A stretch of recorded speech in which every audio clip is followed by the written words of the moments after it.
le peuple vert, j'espère que vous allez bien. Oui, on est lundi, oui, on a un avant-match. On joue demain. Demain, déplacement à Amiens. Hem, j'ai regardé un peu Amiens, c'est pas fou. 0 victoire à domicile. Il y a eu un match nul contre Bastia, défaite contre Annecy et match nul contre Reims. Là, ben, vendredi, ils ont gagné 3-0 à Laval, pardon. Mais à domicile, c'est pas foufou. C'est pas foufou, mais bon, va falloir faire attention et je vous affiche le classement. Il n'y aura que ça sur cette vidéo, elle sera assez courte, mais voilà, le classement, il commence à se dessiner, même si, bon, là, je vous montre que le top 5, mais il y a Montpellier derrière à 8 points, il y a Reims à 8 points et ils sont Guingamp à 7 points, donc pour moi, ça devait être ça le top. Le Red Star, belle surprise, 3. Ça joue très bien, Pau aussi. Maintenant à voir sur la durée et déjà là à voir, avec un match milieu de semaine. Tout le monde n'a pas notre effectif parce que même nous avec notre effectif, je trouve que ça peut être compliqué à Amiens, donc va falloir faire attention. Là, j'envoie la vidéo à l'aveugle, hein. Il y a ni la conférence de presse, ni le groupe, donc ça arrivera en short, dans la journée et sur TikTok. Mais là, pour parler d'Amiens, bah,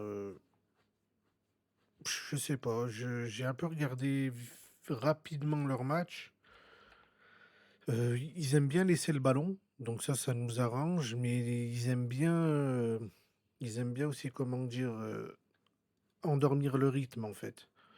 Ils aiment bien nous en et nous, on sait qu'une équipe qui nous endort, ça peut être compliqué et surtout que nos 2 derniers matchs contre Amiens, donc bah, la saison de Ligue 2, ouais, je sais plus quand. On perd, les 2 matchs 1-0. Notre dernière victoire contre Amiens, elle remonte à 2022 à Amiens. Sinon, on a le dernier match contre Amiens, c'était en janvier 2024, donc on perd 1-0 chez nous. Chez nous, en Ligue 2, la 22e journée, bon. Ah oui, je me rappelle du match, c'était un match, qu'on avait dominé. On avait dominé, je me rappelle, on avait le ballon, enfin, ils avaient mis, je crois qu'ils avaient eu deux ou 3 occasions et ils avaient marqué sur une occasion, hein. Sinon, on avait dominé. Donc voilà. Voilà, Amiens qui me gêne un peu. Bon, pour moi, le plus gros test, comme je le dis dans la vidéo d'après-match, c'était Reims, hein. Pour moi, Reims, c'était notre plus gros test et ça me va. Ça me va, le match qu'on a fait, ça me va de gagner. Quand on connaît un peu les blessures et cetera, ça me va de prendre ces 3 points assez importants.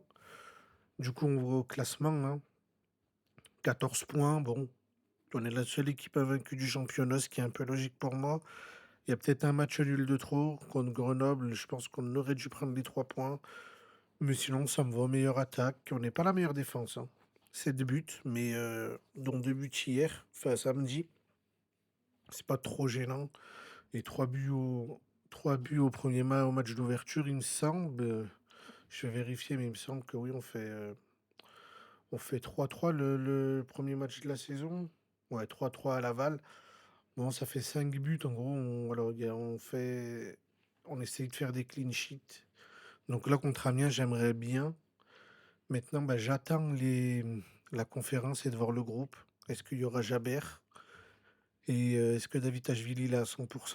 Et sinon, le reste du groupe, bon, je pense qu'on va avoir un turnover.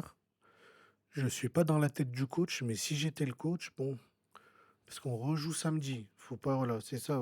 On reçoit Guingamp samedi, et même si Guingamp, ils sont pas bien au classement, Guingamp. Guingamp, c'est quoi? C'est 2 victoires, un nul, 3 défaites. Ouais, c'est 7 points. Mmh, différence, ouais, différence de but sont à -5.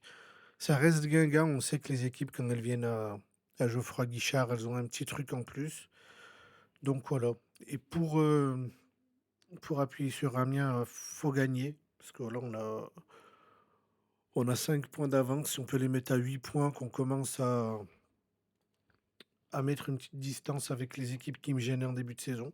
parce qu'il y en avait voilà, Amiens en faisait partie, tout en sachant qu'on a un Red Star 3 aussi demain. Demain, on a un Red Star 3 donc potentiellement un nul. Si nous on gagne, bah, c'est bien parce qu'on met de la distance aux 2. Ça joue au Red Star, une des 2 équipes peut perdre. Mmh, j'aime bien. Moi, j'aime bien. Parce qu'après, il me semble qu'on joue Guingamp, après on joue Montpellier, après c'est la trêve, ça sera Le Mans-Annecy. Ah ben voilà, et ben regardez, si je parle du calendrier, je regarde le calendrier, novembre 2025. Le 1er novembre, on joue au Red Star. Le 8 novembre, on joue à 3. Voilà. Pourquoi on enchaîne 2 matchs à l'extérieur, je ne sais pas.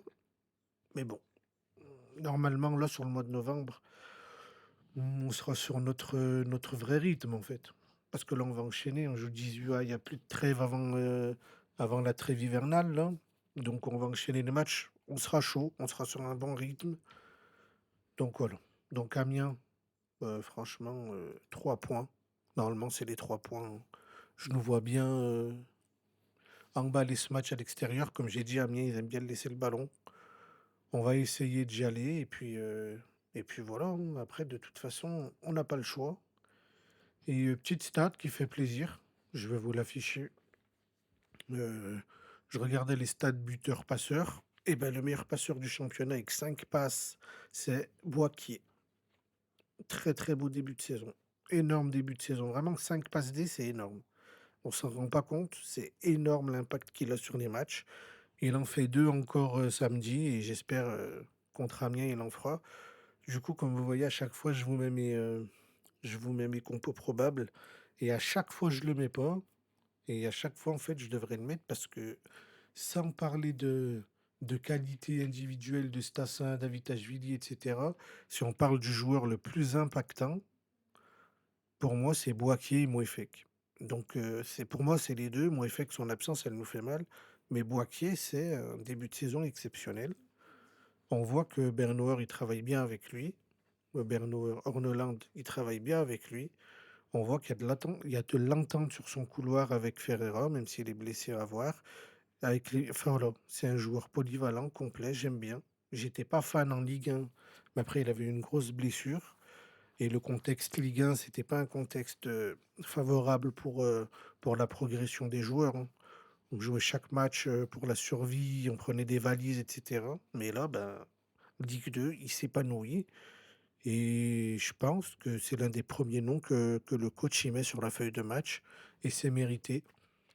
Donc voilà, en attendant, j'attends de je sais pas comment, à quelle heure va avoir lieu la conférence de presse et va avoir lieu le communiqué sur le groupe. Donc peut-être que la vidéo sortira avant, peut-être après. Hésite pas à aller voir les shorts et les TikTok pour en savoir plus. En attendant, ben, moi je vous dis, bon lundi, la vidéo devrait sortir en fin de journée et rendez-vous mardi 20h30 à Amiens pour, je l'espère, les 3 points. Ciao, ciao.